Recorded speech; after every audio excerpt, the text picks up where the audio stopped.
പോയിക്കണോ അന്നെ പറഞ്ഞാ മതി ഇതിനൊക്കെ ഇന്ന് തേരഞ്ഞാ കാണൂല അതിനെ ഓനെ കാണാനേ എന്റെ അടുത്ത് ഐഡിയ ഉണ്ട് അത്ര പിത്ര തവളാച്ചി മറിയമ്മ ഒന്ന് വിളക്കൂതി കേട്ടോ അങ്ങനെയൊക്കെ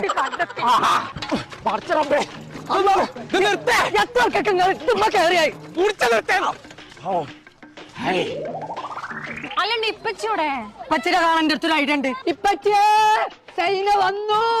അടച്ചോനെ സൈനമ്മോ കിട്ടി കിട്ടി കിട്ടി. ഞാൻ വെറുതെ പറഞ്ഞാണ് പച്ചിയെ. എന്താന്നില്ലേ സാരല്ലോ അസ്സലാമലൈക്കും. പൈസ പെട്ടി തരും കേട്ടോ. ഇതിനറിയാത്ത ആരാളെ അത് പൈസ തരും. പാടി മുണ്ടല്ലേ മുണ്ടല്ലേ മുണ്ടല്ലേ മുണ്ടല്ലേ മുണ്ടാതെ മുണ്ടാതെ മുണ്ടാതെ കുഞ്ഞാപ്പൂനെ കണ്ടോ? Come on, everybody, about time. ഒന്ന് ഇവിടെ കമോൺ. ബുദ്ധിയില്ലാത്ത ജന്തു അല്ലാതെ അത് നമ്മളെ മാറി സ്കൂൾക്ക് മറസ്ക്കും പോയിക്കണോ?